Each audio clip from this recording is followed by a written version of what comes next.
આકાશવાણી અમદાવાદ વડોદરા પ્રાદેશિક સમાચાર વિભાગ રજૂ કરે છે સાપ્તાહિક કાર્યક્રમ સમાચાર દર્પણ. સૌપ્રથમ આજના અંકમાં સામેલ ઘટનાઓ પર એક નજર. પ્રધાનમંત્રી નરેન્દ્ર મોદીએ વરસાદી પાણીના સંગ્રહ માટેની રાજ્યવ્યાપી જળસંચય જનભાગીદારી પહેલનો સુરતથી પ્રારંભ કરાવ્યો. રાષ્ટ્રપતિ દ્રૌપદી મુર્મુના હસ્તે શિક્ષક દિને રાજ્યના 2 શિક્ષકોને રાષ્ટ્રીય પુરસ્કાર એનાયત કરાયા. રાજ્યમાં ગણેશ ચતુર્થી નિમિત્તે અબીલ ગુલાલની છોડો વચ્ચે વિઘ્નહર્તાની મૂર્તિની સ્થાપના કરાઈ. તરણેતર જામનગર અને મિની તરણેતર તરીકે ઓળખાતા ખંભાળિયા લોકમેળામાં લાખો લોકો ઉમટી પડ્યા. પવિત્ર યાત્રાધામ અંબાજીમાં આ ગુરૂવારથી શરૂ થનાર ભાદરવી પૂનમના મેળાની તડામાર તૈયારીઓ. અને છોટાઉદેપુર જિલ્લાના વનાર ગામે સખી મંડળની બહેનો સાબુ બનાવવાના ગૃહોદ્યોગ દ્વારા રોજગારી મેળવી રહી છે.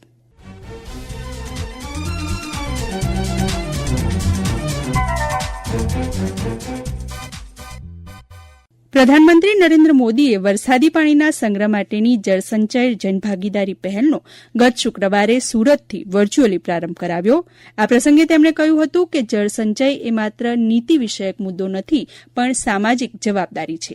આપણી ભાવિ પેઢીઓ પાણી પ્રત્યેના આપણા અભિગમના માપદંડના આધારે આપણું મૂલ્યાંકન કરશે. કઈ જગહોं પર પાણી का स्तर लगातार गिर रहा है. क्लाइमेट चेंज का और ये संकट को और गहरा रहा है. और साथियों, इस सब के बावजूद ये भारत ही है जो अपने साथ साथ पूरे विश्व के लिए इन चुनौतियों के समाधान खोज सकता है. सब प्राणी जल से ही उत्पन्न हुए हैं, जल से ही जीते हैं. इसलिए जलदान, दूसरों के लिए पानी बचाना, ये सबसे बड़ा दान है. मेरा संकल्प था कि मैं दुनिया को बता के रहूंगा कि जल संकट का भी समाधान हो सकता है. गुजरात के मेरे अनुभव मुझे ये भरोसा दिलाते हैं कि हम देश को जल संकट से निजात दिला सकते हैं. जागरूक जनमानस, जन भागीदारी और जन आंदोलन, ये इस अभियान की सबसे बड़ी ताकत है. આ પ્રસંગે મુખ્યમંત્રી ભૂપેન્દ્ર પટેલે કહ્યું કે જળસંચય જનભાગીદારી યોજના પર્યાવરણ સંરક્ષણ અને જળ વ્યવસ્થાપનની એક મહત્વપૂર્ણ પહેલ છે. વડાપ્રધાનશ્રીના માર્ગદર્શનમાં 7 વર્ષ પહેલા શરૂ થયેલા સુજલામ સુફલામ જળ અભિયાનને પરિણામે રાજ્યની જળ સંગ્રહ ક્ષમતામાં અનેક ગણો વધારો થયો છે. આ વર્ષે જળ સંચય અભિયાનથી 11,000 લાખ ક્યુબિક ફીટ જેટલી જળ સંગ્રહ શક્તિ વધી છે. આદરણીય મોદી સાહેબે આઝાદીના અમૃત મહોત્સવ અંતર્ગત દરેક ગામમાં અમૃત સરોવરના નિર્માણનું વિઝન આપ્યું છે. ગુજરાતમાં આપણે 2475ના લક્ષ્યની સામે 2649 અમૃત સરોવરના નિર્માણ કર્યા છે. વડાપ્રધાનશ્રીના માર્ગદર્શનમાં ગુજરાતને ફરી એકવાર જળશક્તિ અને જનશક્તિને જોડવાનો અવસર મળ્યો છે. સમગ્ર રાજ્યમાં 24,800 રેઇન વોટર હાર્વેસ્ટિંગ સ્ટ્રક્ચર બનાવીને જન ભાગીદારીથી જળ સંચયનું લક્ષ્ય પ્રાપ્ત કરવાનો જ આજનો અભિયાનનો મુખ્ય ઉદ્દેશ છે.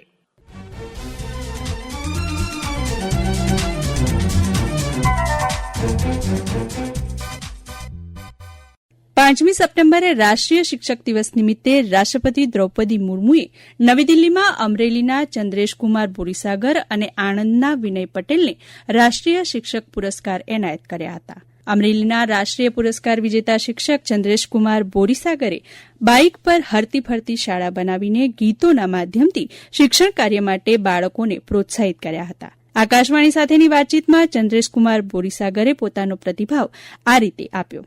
આ શિક્ષણના ક્ષેત્રમાં, બાળ કેળવણીના ક્ષેત્રમાં કાર્ય કરવાનું 2003 થી સૌભાગ્ય પ્રાપ્ત થયું છે. શૈક્ષણિક જાગૃતિ લોકોમાં આવે એ માટે મારી બાઇક પર બોર્ડ રાખીને મારી બાઇકને ગામડે ગામડે ગલીઓમાં ફેરવીને અને બાઇક પર જે આપણા સ્થાનિક લોકગીતો છે એમને શિક્ષણના જાગૃતિના શબ્દો સાથે ગાઈને એનો જ ઉપયોગ કરીને એક શુભ આશય સાથે એક ખૂબ સરસ સફળતાપૂર્વકનું એક કામ કર્યું છે. જેમ કે પંખીડા તું ઉડીને જાજે ગામે ગામ રે, આપણા ખૂબ જ પ્રખ્યાત આ લોકગીતને ગામે ગામ પંખીડાને ઉડીને જઈને બાળકોને ભણવા આવવા માટે, શિક્ષણમાં નામાંકન માટે આમંત્રિત કર્યા છે અને વિદ્યાર્થીઓને ગમતી શાળા બને, રંગીન ચિત્રો વાળી લર્નર સેન્ટર્ડ સ્કૂલ બનાવી છે. બાળકોને શાળામાં આવવું ગમે, બાળકોને રોકાવું ગમે અને શાળામાં ભણવું ગમે એ માટે લર્નર સેન્ટર્ડ સ્કૂલ બનાવી અને રાષ્ટ્રીય શ્રેષ્ઠ શિક્ષક પુરસ્કાર 2024 થી મને સન્માન પ્રાપ્ત થયું છે. ત્યારે ખૂબ જ આનંદ અને ગૌરવની લાગણી અનુભવું છું. સાથે સાથે મારી જવાબદારીઓ પણ આ પુરસ્કાર સાથે બેવડી બને છે. ખૂબ જ જવાબદારીપૂર્વક આગળના મારા કાર્યો પણ એટલી જ ઉર્જા અને વધારે ઉર્જાથી કામ કરવાનું હું જવાબદારી સ્વીકારું છું.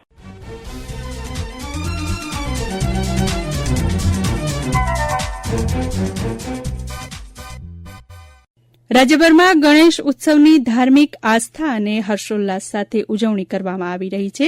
ગણપતિ બાપ્પા મોરિયાના નાદ સાથે લોકોએ વિધિવત રીતે ભગવાન ગણેશજીની મૂર્તિની ઘરમાં અને શેરીઓમાં સ્થાપના કરી હતી. અમારા સુરતના પ્રતિનિધિ લોપા દરબાર આ અંગે વધુ માહિતી આપી રહ્યા છે. સમગ્ર દેશ અને ગુજરાતમાં ગણેશ મહોત્સવની શરૂઆત થઈ ચૂકી છે. લોકોએ પંડાલોમાં ગણપતિજીની સ્થાપના પણ કરી દીધી છે. મહારાષ્ટ્ર બાદ મોટા પાયે જો ગણેશ મહોત્સવની ઉજવણી થતી હોય તો તે એકમાત્ર શહેર સુરત છે, જ્યાં 80,000થી વધુ પ્રતિમાઓની સ્થાપના કરવામાં આવી છે. આ સાથે જ લોકો લાખો કરોડો રૂપિયા આ મહોત્સવ પાછળ ખર્ચો કરે છે. વિવિધ થીમ બેઝ ગણપતિજીની સ્થાપના કરે છે. આ 10 દિવસ અલગ અલગ સેવાના કાર્યો પણ લોકો દ્વારા કરવામાં આવતા હોય છે, જેમાં રક્તદાન શિબિર, વૃદ્ધોને જમણવાર, અનાથ બાળકો દ્વારા આરતી અને જમણવાર સહિત શહીદોને પણ આ આરતીમાં સામેલ કરવામાં આવતા હોય છે. સંસ્કાર નગરી વડોદરામાં પણ શ્રીજીનું પરંપરાગત રીતે પૂજન કરવામાં આવ્યું હતું. આ અંગે વધુ માહિતી આપે છે અમારા વડોદરાના પ્રતિનિધિ નિર્મિત દવે. વડોદરામાં આતિથ્ય માણવા પધારેલા વિઘ્નહર્તા ગુંદાળા દેવ ગણેશજીના આગમનથી શહેર ગણેશમય બની ગયું હતું. ઉત્સવપ્રિય નગરી વડોદરામાં ઠેર ઠેર નાના મોટા ગણેશ મંડળો તેમજ ગણેશ ભક્તો દ્વારા ઘેર ઘેર શ્રીજીની સ્થાપના કરવામાં આવી છે.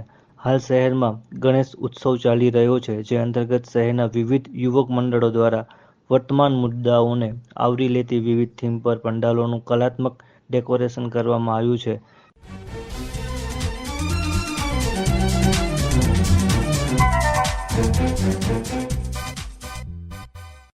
રાજ્યમાં શ્રાવણ મહિનામાં અનેક ઉત્સવો અને મેળાઓ યોજાય છે.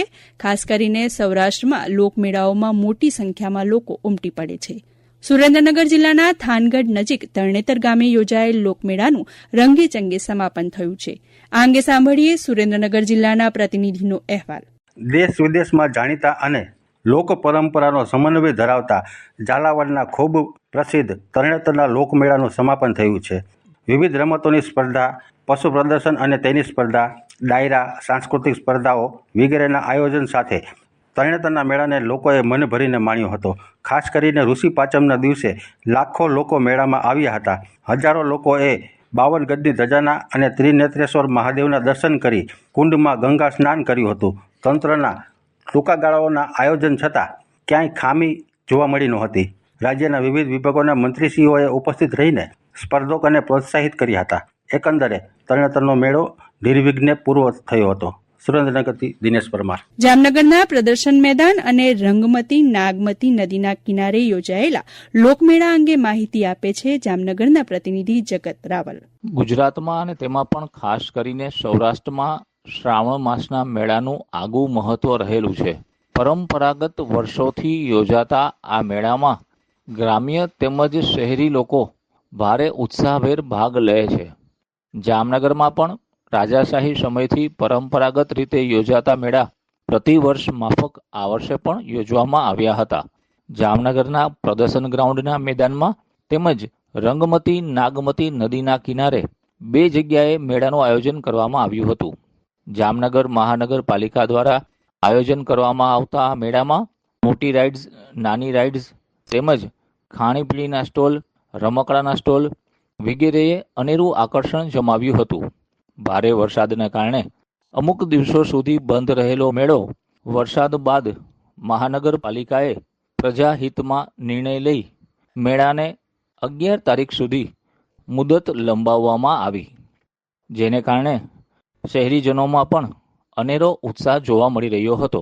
ખાસ કરીને મેળાના આયોજકો દ્વારા શહેરમાં અનાથાશ્રમ તેમજ બહેરા મૂંગા આશ્રમમાં રહેતા બાળકોને વિના મૂલ્યે મેળાની મજા કરાવવામાં આવી હતી. 300થી પણ વધુ આ પ્રકારના બાળકોએ મેળાની મજા લઈ અને ખરા અર્થમાં શ્રાવણી મેળાને માણ્યો હતો. જગત રાવલ, આકાશવાણી સમાચાર, જામનગર. દેવભૂમિ દ્વારકાના ખંભાળિયામાં યોજાયેલ લોકમેળા અંગેનો અહેવાલ આપે છે દેવભૂમિ દ્વારકાના પ્રતિનિધિ કરણ જોશી. દેવભૂમિ દ્વારકા જિલ્લાના મુખ્ય મથક ખંભાળિયા ખાતે તારીખ 6 સપ્ટેમ્બરથી 9 સપ્ટેમ્બર સુધી ભાતીગળ સંસ્કૃતિને ઉજાગર કરતો પૌરાણિક અને પ્રાચીન લોકમેળો કે જે ખંભાળિયા ખાતે શિરેશ્વર લોકમેળા નામથી પ્રખ્યાત છે તે કેબિનેટ મંત્રી મુરુભાઈ બેરાના હસ્તે તારીખ 6ના રોજ ખુલ્લો મૂકવામાં આવ્યો હતો. 6 તારીખથી 9 તારીખ સુધી ચાલેલા આ લોકમેળામાં દ્વારકા જિલ્લા ઉપરાંત જામનગર, પોરબંદર તેમજ આસપાસના વિસ્તારના મોટી સંખ્યામાં લોકોએ લોકમેળાની મોજ માણી હતી. આ લોકમેળામાં યાંત્રિક રાઇડ્સ ઉપરાંત બાળકો માટેની નાની રાઇડ્સ તેમજ ખાણીપીણીના સ્ટોલ અને ભાતીગળ સંસ્કૃતિને ઉજાગર કરતી અનેક રચનાઓ પ્રગટ કરવામાં આવી હતી. સાથે જ આ મેળામાં મોટી સંખ્યામાં ભક્તોએ ભગવાન શિવની આરાધના કરી શિવ પૂજા પણ કરી હોય તેવા દ્રશ્યો પણ સામે આવ્યા હતા. ત્યારે વરસાદના હિસાબે રાજ્યના અનેક લોકમેળાઓ રદ થયા બાદ ખંભાળિયા ખાતે મિની તરણેતરના નામથી યોજાતા આ લોકમેળામાં મોટી સંખ્યામાં લોકોએ આનંદ ઉઠાવ્યો હતો અને આ લોકમેળાની મોજ માણી હતી.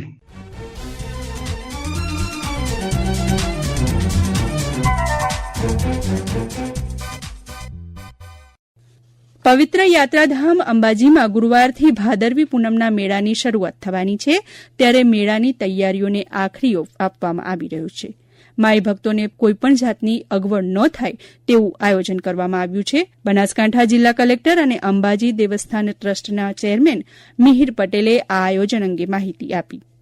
આગામી 12 સપ્ટેમ્બરના રોજ ભાદરવી પૂનમનો મેળો જ્યારે શરૂ થઈ રહ્યો છે ત્યારે ઘણા બધા જે પગપાળા સંઘો છે એ માતાજીના દર્શનાર્થે ચાલતા નીકળી ગયા છે.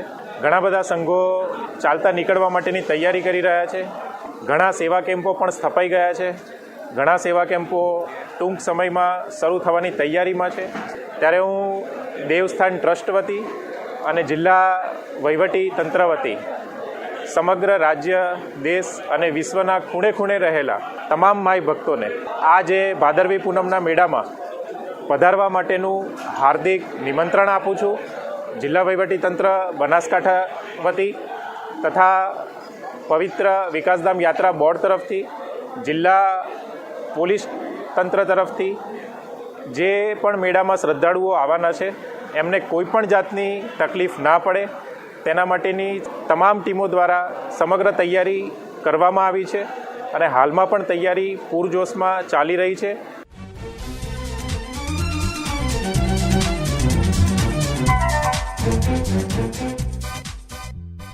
છોટાઉદેપુર જિલ્લાના વનાર ગામે આસ્થા સખી મંડળની બહેનો હર્બલ સાબુ બનાવવાનો ગૃહ ઉદ્યોગ ઉભો કરીને રોજગારી મેળવી રહી છે. દરેક મહિલા દર મહિને 200 રૂપિયાની બચત કરી બચતની રકમ બેંકમાં જમા કરાવે છે. આસ્થા સખી મંડળના પ્રમુખ ગીતાબેન રાઠવાએ આ અંગે વધુ માહિતી આપી હતી. મારું અહીંયા આસ્થા મહિલા બચત મંડળ ચાલે છે.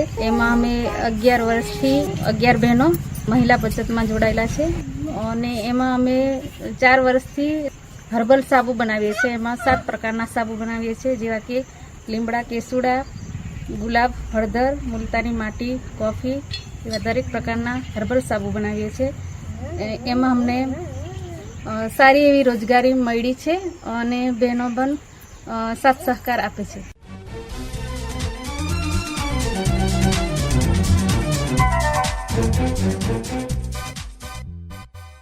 આ સાથે જ સમાચાર દર્પણનો આજનો અંક પૂરો થયો. ફરી મળીશું આવતા મંગળવારે નવા અંક સાથે. સમાચાર દર્પણ કાર્યક્રમ આકાશવાણી અમદાવાદ વડોદરાના પ્રાદેશિક સમાચાર વિભાગ દ્વારા દર મંગળવારે રાત્રે 9:15 રજૂ કરવામાં આવે છે. સંકલન વિધિ મોદી, રજૂઆત મિત્તલ પટેલ, લેખન અને સંપાદન અજય ઇન્દ્રેકર.